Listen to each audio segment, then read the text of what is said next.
Pas un jour ne passe sans que je me noie dans cette peur. Et si je n'étais pas à la hauteur dans mon devoir vis-à-vis de mon Créateur?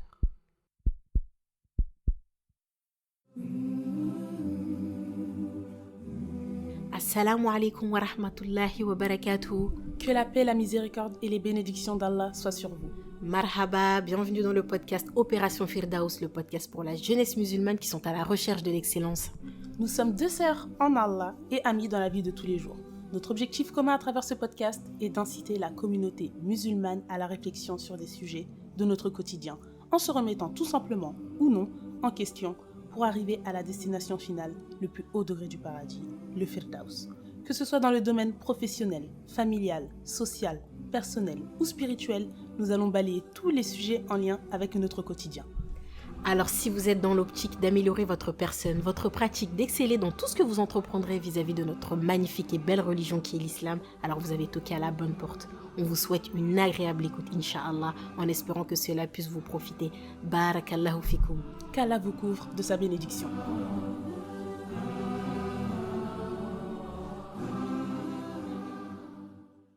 Assalamu alaikum wa rahmatullah, comment vous allez la team Opération Firdaus? On espère que vous vous portez très bien. En tout cas, nous ça va très bien, alhamdulillah. Et Mariam, toi ça va? Ça va, alhamdulillah, pour, toujours. Auditeurs, Déjà, je pense un grand merci pour vos retours sur l'épisode 3 qui vous a tout particulièrement plu. Et on a eu beaucoup de retours, alhamdulillah, et c'est celui qui a eu le plus grand nombre d'écoutes, mashallah, vraiment. Comme vous le savez, initialement, on avait prévu de publier 1 à 2 épisodes par mois. Puis, par la grâce d'Allah, on se retrouve aujourd'hui à en publier chaque vendredi. Mais grave. Mais tu sais qu'honnêtement, franchement, on ne s'attendait pas à tenir ce rythme. On ne savait pas qu'on pouvait enregistrer autant de contenu en si peu de temps. Mais Allah, finalement, nous a facilité. Et alhamdulillah, on ne va pas s'en plaindre. Hein. Vraiment pas. Et vous aussi, je pense. Hein. J'espère pas. Bon, aujourd'hui, on se donne rendez-vous pour un sujet de la plus haute importance. La suite logique des épisodes précédents. Je parle, Khadija, écoute-moi bien, du deuxième pilier de l'islam, du lien direct qu'entretient le serviteur avec Allah subhanahu wa ta'ala qui nous permet de nous rapprocher de lui. Je parle d'un moyen d'expiation de nos péchés. Je parle également de la dernière recommandation de notre prophète Muhammad sallallahu alayhi wa sallam avant de mourir, de la distinction entre les musulmans et les mécréants selon certains savants. Je parle de la première des actions sur laquelle le serviteur sera jugé le jour de la résurrection. Il s'agit, bien évidemment, roulement de tambour, de la prière as-salah. Alors, on ne vous cache pas que l'épisode a été difficile à réaliser, il y a énormément à dire et il nous a été difficile en fait de synthétiser et de sélectionner le contenu. On a toujours peur en fait de s'éparpiller et de trop parler, surtout que nous on aime trop parler. Mais finalement, alhamdulillah, Allah nous a dénoué ce blocage. On invoque Allah qui nous facilite la réalisation de tous les épisodes de ce podcast. Amin. Donc en fait, concevons ce podcast comme une suite de sujets logiques et chronologiques à la manière de la construction d'une maison. L'épisode 3 nous a permis de poser les bases, le fondement, le tawhid, le tawakkul ala Allah. Sans les piliers lui servant de base, celle-ci s'écroule. On y construit à présent les murs porteurs. Vous voyez, murs porteurs solides et résistants, à savoir la prière. Maintenant que l'on connaît Allah subhanahu wa ta'ala, ou du moins qu'on a appris à le connaître, ou qu'on sait qu'il faut apprendre à le connaître, il nous faudra maintenant maintenir cette relation, ce lien solide. On va commencer par donner un exemple. Lorsqu'un couple marié s'aime, il veut se le montrer. La démonstration, elle passe par les appels, les attentions, les cadeaux, les paroles douces. Je dis ça encore, je suis mariée. C'est toi qui aurais dû dire ça, Khadija. Je te jure. Non, mais tranquille, je confirme ce que tu as dit. Ok.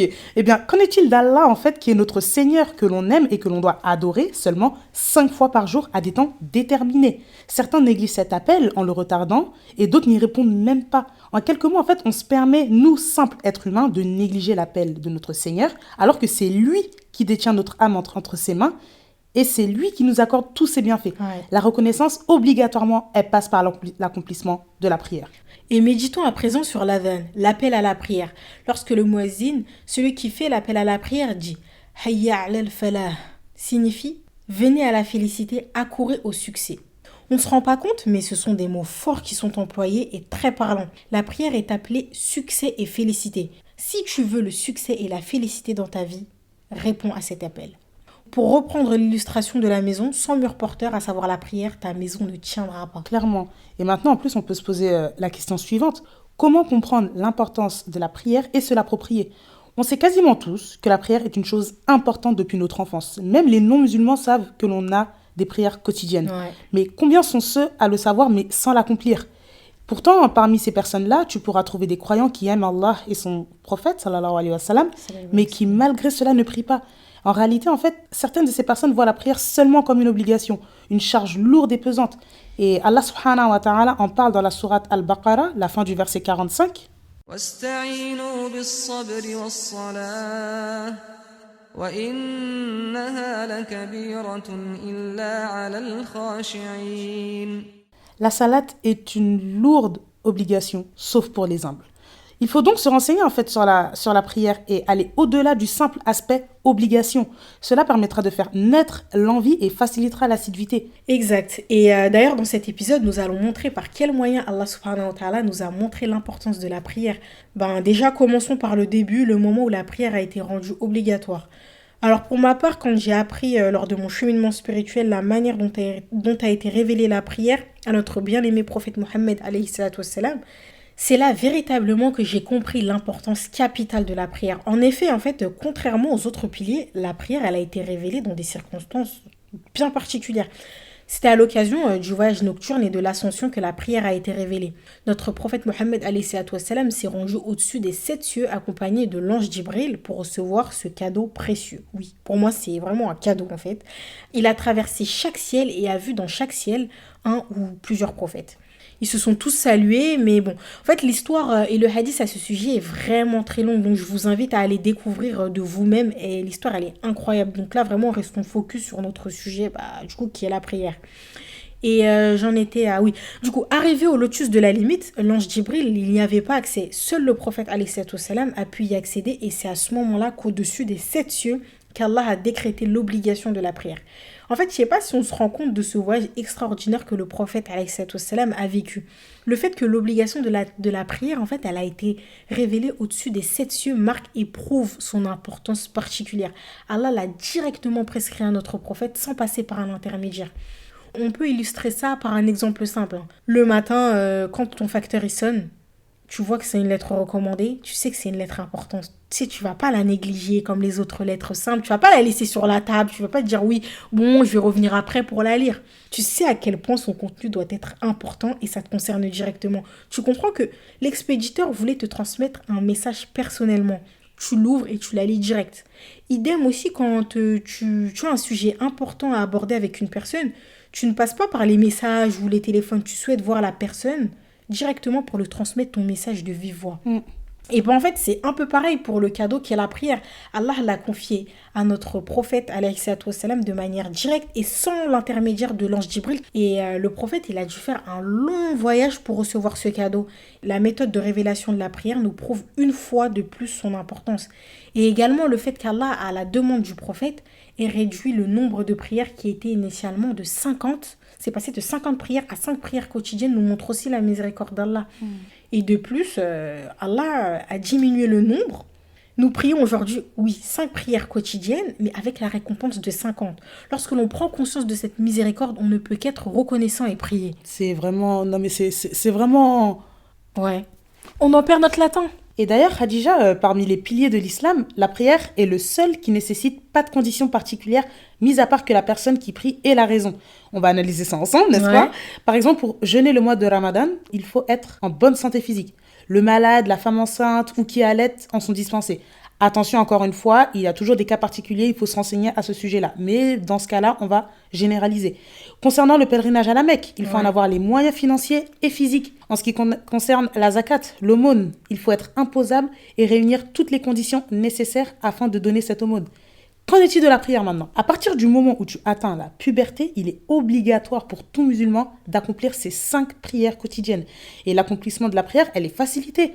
Le malade, il peut prier assis, voire allongé. Encore une fois, voir dans quelles conditions. Ouais, parce que c'est pas, on a un simple rhume et voilà, on se permet de prier assis. On n'a pas dit ça. Ne nous accordez pas des paroles qu'on n'a pas dites. Attention. Exactement. Le voyageur, encore une fois, dans des cas particuliers, il peut raccourcir sa prière. En l'absence d'eau ou dans l'impossibilité d'en utiliser, encore une fois dans des cas particuliers, tu peux avoir recours aux ablutions sèches, le tayammum. Ouais. D'ailleurs, allez, je me permets de faire Père Castor aujourd'hui. Allez, Père Castor, Petite c'est histoire parti, sur le petite histoire. tayammum. Dans un hadith, d'après Aïcha radiallahu anha, et rapporté par Al-Bukhari dans son Sahih numéro 334, lors d'une expédition durant laquelle Aïcha radiallahu anha accompagnait le prophète sallallahu alayhi wa sallam, elle perdit son collier. Les compagnons, du coup, ils se mirent à le chercher. Et lors de la prière, elle arriva et les compagnons, ils n'avaient pas d'eau à cet endroit. Ils avaient passé trop de temps, en fait, à chercher le collier et ils n'ont pas avancé à un point d'eau. Du coup, ils firent part de leur mécontentement à Abu Bakr, le père de Aïcha, qui réprimanda, du coup, sa fille. Et c'est à ce moment que le prophète, sallallahu alayhi wa sallam, eut la révélation des versets sur le tayammum, à la sourate 4, An-Nisa, verset 43. Et la nouvelle, en fait, elle transforma l'inquiétude des compagnons en joie au point qu'Abu Bakr dit à sa fille qu'elle était la source d'une bénédiction, car grâce à elle, les gens se sont vus accorder une grande facilité. Ouais, c'est vraiment une belle histoire. Elle est super ouais, belle. grave. Et d'ailleurs, on remarque qu'il est toujours enrichissant d'apprendre la biographie du prophète en parallèle du fiqh, la jurisprudence. En fait, ça nous permet de connaître le contexte de révélation des versets. Et genre, on voit que chaque verset a un contexte précis et Allah facilite les croyants en leur donnant des solutions, quoi. Exactement, et ça permet d'être beaucoup plus admiratif C'est quand ça. on connaît le contexte des C'est versets. vrai, exactement. Et on constate 2 points essentiels sur cette histoire. Premièrement, l'immense miséricorde d'Allah qui nous facilite la prière en toutes circonstances. Et deuxièmement, l'importance de la prière qui doit être réalisée en toutes circonstances dans leur temps respectif. Il n'y a aucune excuse qui est tolérée, selon les circonstances. Et du coup, rien de mieux que d'observer notre modèle, le prophète alayhi salam. Observons en fait son attachement à la prière. Même dans les moments les plus compliqués qu'il a pu traverser, le prophète n'abandonnait pas la salade, même en temps de guerre. Et nous, qu'en est-il de nous ? Lorsque tu vis des moments compliqués, où toutes les portes se referment, où rien ne va plus, où tu n'as plus espoir en rien, où ton cœur est plein, que fais-tu ? Tu délaisses en fait la prière ou au contraire tu y accours pour y trouver ton secours ? Chez lui, dans sa demeure, Aïcha radiallahu anha, elle nous rapporte qu'il était au service de sa famille et lorsque c'était le moment de la prière, il sortait pour la prière. Et c'est rapporté dans le Sahih Bukhari numéro 676. Même dans les moments agréables en famille, en fait, ces moments que l'on aime particulièrement, que l'on souhaite qu'ils durent. Et en fait, là, on se dit, mais que faisait le prophète ? Au moment de la prière, il quittait sa famille. Et nous, en fait, qu'en est-il de nous ? Quand tu es réuni en famille avec les proches que tu aimes le plus et que la sieste, vous savez, c'est là, tu rigoles et tout, c'est des bons moments. En fait, et quand l'heure de la prière arrive, en fait, qu'est-ce qu'on fait ? Est-ce que tu quittes tes proches pour aller prier ou tu retardes un peu la prière et tout ? Tu dis, bon, vas-y, allez, on attend encore un petit peu. Ah, bonne question. Mais t'es insupportable. Non, mais c'est une vraie question.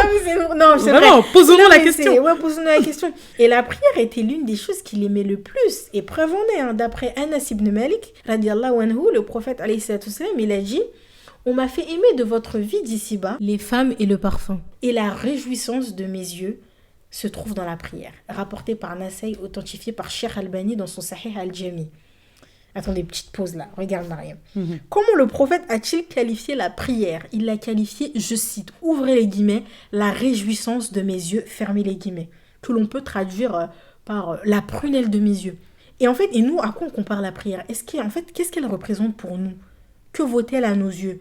Est-ce que c'est juste une case que tu coches dans une longue liste de choses à faire dans la journée ou vraiment c'est un moment privilégié et d'apaisement et de confidence ?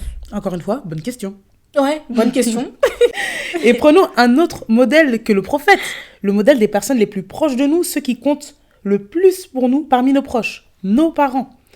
Attention, cet exemple, encore une fois, est à relativiser en fonction des personnes. Par exemple, ce serait peut-être non valable pour des personnes qui sont converties ou les personnes dont les parents ne prient pas ou ont délaissé la prière. Donc, donnons cet exemple qui parle à la plupart d'entre nous. Nous sommes des enfants issus de l'immigration. Nos parents ont quitté leur pays d'origine en laissant leur famille, leur habitude de vie pour nous accorder un avenir meilleur. Ouais. D'ailleurs, qu'Allah les préserve et leur fasse miséricorde et leur accorde Al-Firdaus à tous ceux qui ont perdu leurs parents. Et d'ailleurs, on traitera le sujet des parents, Inch'Allah. Encore plus tard. Ouais, comme d'habitude. De toute façon, vous êtes habitués avec nous, là. Donc du coup, nos parents, ils sont venus dans un pays qui est non musulman, avec une culture différente, une religion différente. Ils ont dû s'intégrer et se mélanger aux autres communautés. Mais malgré cela, ils ont toujours préservé leur salat. Encore une fois, je généralise. Mais rares sont ceux qui ont vu leurs parents manquer une seule fois à cet appel.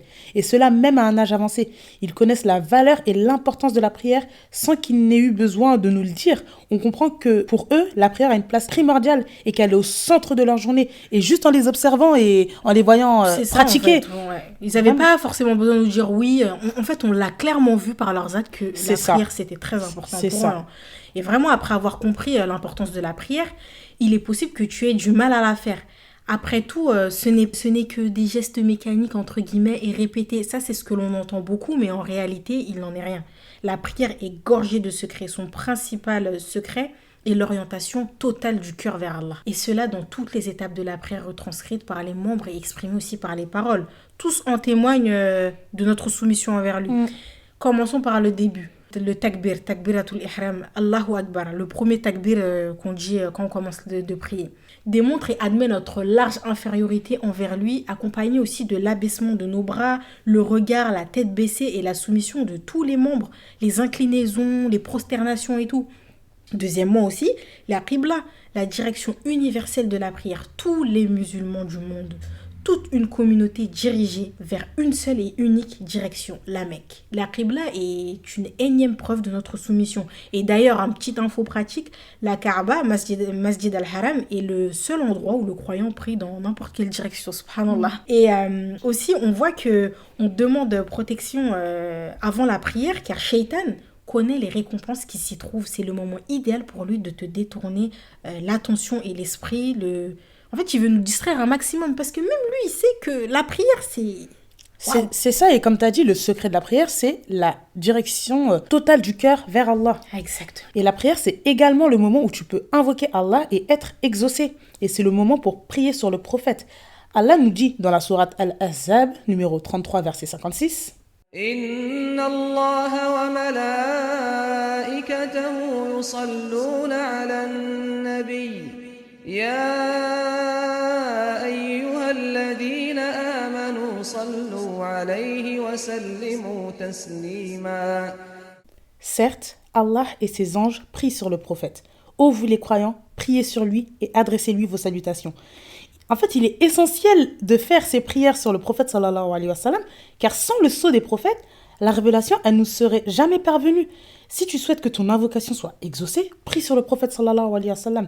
Et d'ailleurs, vous remarquerez que quand on fait l'invocation en fin d'épisode, on termine par la prière sur le prophète sallallahu alayhi wa sallam. Exactement, parce qu'on veut qu'elles soient exaucées, quoi. Tout à fait. Et donc vraiment, les prières, elles sont importantes, vraiment importantes. Alors faisons en sorte de les préserver. Et fait également partie de la préservation de la prière, le fait de la prier dans son temps. Dans la sourate An-Nisa, les femmes, verset 103, Allah le Très-Haut nous dit فإذا قضيتم الصلاة فاذكروا الله قياما وقعودا وعلى جنوبكم فإذا اطمأننتم فأقيموا الصلاة إن الصلاة كانت على المؤمنين كتابا موقوتا. La salate demeure pour les croyants une prescription à des temps déterminés. La prière, ce n'est pas quand on le décide en fait. Elle a des temps. Un exemple simple, ton travail commence à 9h et termine à 17h. Pourrais-tu y aller à 18h? Non, c'est trop tard. Eh bien, c'est pareil avec la prière. C'est un rendez-vous dont on honore l'heure. Pourquoi respectes-tu plus ton travail que ta prière? Alors qu'en réalité, c'est par la prière que te parvient ta subsistance. Ouais, et d'ailleurs, c'est le fameux risque, la subsistance qu'on parlait dans l'épisode 3. Je ne sais pas si vous vous rappelez. Oui, mais voilà, mais oui, c'est celle-là. Exactement. Et d'ailleurs, gare à ceux qui retardent la prière, comme l'atteste la sourate Al-Ma'oun, versets 4 et 5. فويل للمصلين الذين هم عن صلاتهم ساهون. Malheur donc à ceux qui prient tout en négligeant et retardant leur salat. Respectons et honorons la prière en fait. Comment ne pas parler de la prière, encore une fois, en son temps, sans parler de la prière du Fajr, la prière de l'aube. Tu trouveras certaines personnes qui, mashallah, prient à l'heure de Dhuhr, Asr, Maghrib et Isha, mais exception faite pour la prière de Sobr. Subhanallah, comme si en fait c'était une dérogation qui existait pour cette prière. Comme si le sommeil justifiait grave. tout en fait. C'est vrai, hein. Mais prier le Sobr à l'heure n'est pas une option. On ne prie pas le Sobr quand on se réveille. On l'a pris dans son temps. Malheureusement, on est privé d'adhan dans ce pays, mais lorsque le muezzin fait l'appel à la prière de Sobr, il dit « La prière est meilleure que le sommeil ». As-salatu khayrun minan nawm. Et nombreux sont ceux qui la négligent, et pourtant la prière du Fajr, elle a une récompense énorme. D'après Aïcha radiallahu anha, le prophète sallallahu alayhi wa sallam a dit: les 2 unités de prière du Fajr sont meilleures que la vie d'ici-bas et ceux qui s'y trouvent. Rapporté par Muslim dans son Sahih numéro 725. Meilleure que la vie d'ici-bas et son contenu. C'est quelque chose. Mais tu sais que quand j'entends ça, moi je pense à, tu sais, toutes les plages paradisiaques, tu sais, les Seychelles et tout. Bah, je me dis genre, c'est meilleur que tout ça. Ouais. Non, mais... non, on se rend pas compte vraiment. mais grave. C'est vraiment, on se rend pas compte. Et d'ailleurs, on voit en fait que cette prière, elle est particulière. Bon, ce que je m'apprête à dire est paradoxal, mais en fait, la prière du Fajr, elle est facile et elle est difficile à la fois. Je m'explique. Difficile car en fait, elle te contraint à quitter ton lit, casser ton sommeil qui est généralement profond à ce moment de la nuit. Et puis tu te lèves, tu vas faire tes ablutions, alors que tu vois, il y a quelques secondes avant, tu te trouvais au chaud dans ton lit, tu vois, c'est ta couette. Surtout ici, il fait froid. Hein. Il fait froid en ce moment. Ouais, tu vois. Et en même temps, en fait, elle est facile parce qu'à l'heure du Fajr, à 95% des cas, en fait, t'es chez toi. Et tu peux donc prier, t'as pas de contrainte pour trouver un lieu de prière ni pour faire tes ablutions, ce qui n'est pas forcément le cas des autres prières qui ont lieu pendant la journée, alors que tu es peut-être à l'école ou au travail, vous voyez. Donc en fait, elle est difficile, mais elle est facile aussi. Mais surtout accessible à tous. Il te suffit en fait de mettre un réveil pour te lever et mettre l'intention. En fait, il faut penser aux anciennes générations qui n'avaient pas de réveil, ils devaient faire l'effort de se lever sans réveil, ne pas tomber dans un sommeil trop profond pour pouvoir se réveiller facilement en fait. Et aussi, ils n'avaient pas, pour la plupart, de robinet, d'eau chaude qui coule en quelques secondes. Il fallait faire des efforts pour prier cette prière. Et malgré cela, en fait, ils se levaient et ils priaient Fajr. Tout le temps. Et nous, en fait, non, on a un réveil, on a eau chaude, eau froide, on a tout. En fait, nous, c'est juste qu'on veut dormir. Oui, ça. Dormir, c'est bien, mais c'est la paresse. La prière est meilleure que le sommeil. Et en réalité, peu importe que cette prière soit facile ou difficile, il faut garder en tête qu'elle est obligatoire et qu'il est obligatoire de l'accomplir à l'heure où elle a été prescrite. Et d'ailleurs, dans la sourate 50, verset 39, فاصبر على ما يقولون وسبح بحمد ربك قبل طلوع الشمس وقبل الغروب. Glorifie par la louange ton Seigneur avant le lever et avant son coucher. À travers ce verset, on voit l'importance de celle-ci, de glorifier Allah avant le lever du soleil. Et non pas lorsque tu décides de te réveiller. Hein. C'est ça, exactement. Allez, une dernière motivation pour la route, pour prier à l'heure. Veux-tu connaître l'œuvre la plus méritoire ? Le prophète sallallahu alayhi wa sallam y a répondu pour nous dans un hadith suivant. On rapporte que Abdullah ibn Mas'ud a dit « Je demandais au messager d'Allah sallallahu alayhi wa sallam laquelle parmi les œuvres est la plus méritoire ? La prière à son heure prescrite, me répondit-il, rapporté par un Muslim dans son Sahih numéro 85. Continuons encore sur nos exemples, illustrant l'importance de la prière. Prenons l'exemple de la femme. La femme en islam a une place particulière, c'est un joyau et qui doit être préservé un maximum de par la pudeur et d'autres caractéristiques. Cependant, malgré le fait qu'il lui incombe de gérer son foyer, de s'occuper de celui-ci, de son mari, de ses enfants, rien ne doit la détourner de la prière. La prière, elle passe avant toutes ses obligations. Exact. Et pourtant, là, il peut vous paraître paradoxal le fait que la prière, obligation d'une importance primordiale, ne soit pas permise pendant la période des menstruations, mais en réalité, derrière cette interdiction, se trouvent de nombreuses sagesses, et parmi elles, la miséricorde d'Allah compatissant envers ses serviteurs. Scientifiquement et physiquement, les menstrues dérèglent l'organisme et fatiguent le corps. Et vous pouvez l'observer par vous-même. Fatigue, perte d'énergie, d'appétit, migraine, douleur abdominale, douleur au dos. Les symptômes varient d'une femme à une autre. Exactement. Et Allah, il nous épargne de 2 choses. D'une part, de l'effort physique infligé à notre corps par la prière, qui peut s'avérer être très compliqué pour certaines sœurs en période de menstru. Et d'autre part, Allah nous épargne le rattrapage de ces prières manquées. Ouais. C'est quand même une grande miséricorde. Infirmière, pour que tu nous expliques ce qui se passe dans le corps. Oh non, vas-y, je t'en prie. Tu t'es permise de me couper ? Allez, je t'en prie. C'est bon. Non, mais vas-y. Allez, pour les auditeurs. Comme pendant la période des menstrues, on perd beaucoup de sang. Et dans le sang, on a l'hémoglobine. Et dans l'hémoglobine, on a du fer. Vous voyez ? Et l'oxygène passe aussi par l'hémoglobine. C'est ça. Vous voyez, quand on se baisse, on fait l'inclinaison, la prosternation et tout ça. Sans oxygénation maximum, bah forcément, on est faible, chute de tension et tout ce qui suit. Donc, c'est ça. Ça peut même amener à des malaises. Et bref, ça prend plus d'énergie que l'habitude. Encore une fois, miséricorde de la part d'Allah. Exactement. Et on note également que toutes les demandes spécifiques que l'on fait à notre Seigneur passent par la prière commune. La prière de consultation, la prière de demande de pluie, la prière de l'éclipse, la prière de nuit, Qiyamul Layl, c'est la salat janaza aussi. Ouais. Vraiment, même La prière du vendredi, Oui, qui est bah oui. carrément une sourate, elle est obligatoire pour les hommes. Et en fait, c'est un jour de rassemblement dans la semaine pour tous les fidèles. La prière en groupe du vendredi rappelle la fraternité parce que, par exemple, des fois, tu peux prier chez toi toute la semaine et tout, mais au moins, il y a la prière du vendredi pour la prière en groupe. Et Allah nous dit, sourate Al-Jumu'ah, verset 9, يا أيها الذين آمنوا إذا نودي للصلاة من يوم الجمعة فاسعوا إلى ذكر الله وذروا البيع ذلكم خير لكم إن كنتم تعلمون. Ô vous les croyants, lorsque l'on appelle à la prière du vendredi, accourez à l'invocation d'Allah et cessez tout commerce. Cela est bien meilleur pour vous si vous saviez. D'ailleurs, c'est à l'heure de Dohr, en pleine activité à cette heure-là en fait. Mais on arrête tout pour aller prier. Et encore une fois, le Jumu'ah, ça passe par la prière, encore et toujours. Si Allah a fait en sorte que toutes ces demandes spécifiques passent par la prière, c'est pour nous montrer son importance capitale. C'est ça, et même toutes les solutions en vrai à nos problèmes se trouvent dans la prière. Tu veux un travail, tu as du mal à en trouver, prie. Tu as des problèmes de couple, prie. Ouais. Tu veux te marier, tu veux des enfants, prie. Tu souffres d'une maladie, prie. Je pourrais énumérer je ne sais combien de demandes, mais la réponse sera à chaque fois la même, la prière. Et même dans la sourate Al-Baqarah, verset 45, cette fois-ci au début, en introduction, on vous a parlé de la fin du verset, Allah nous dit واستعينوا بالصبر والصلاة وإنها لكبيرة إلا على الخاشعين. et cherchez secours dans l'endurance et la salat. Comme on l'a dit en introduction, la prière était la dernière recommandation de notre prophète sallallahu alayhi wa sallam.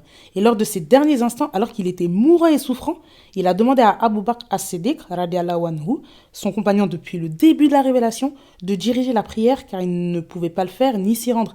Et il les a aperçus de sa fenêtre, tous les compagnons en rang dirigés par Abu Bakr, en train de faire la salat. Et ça l'a rendu heureux, il a souri. C'est comme si en fait il avait accompli sa mission. Ouais, c'est ça. En plus, il était, comme tu as dit, en mourant, souffrant, mais il a réussi, tu sais, à lâcher un petit sourire et tout. C'est ça. Voilà. Et Enfin, même c'est dans bon. cet état-là, en fait, l'accomplissement de la prière, elle était capitale, Ouais. comme tu as dit tout à l'heure.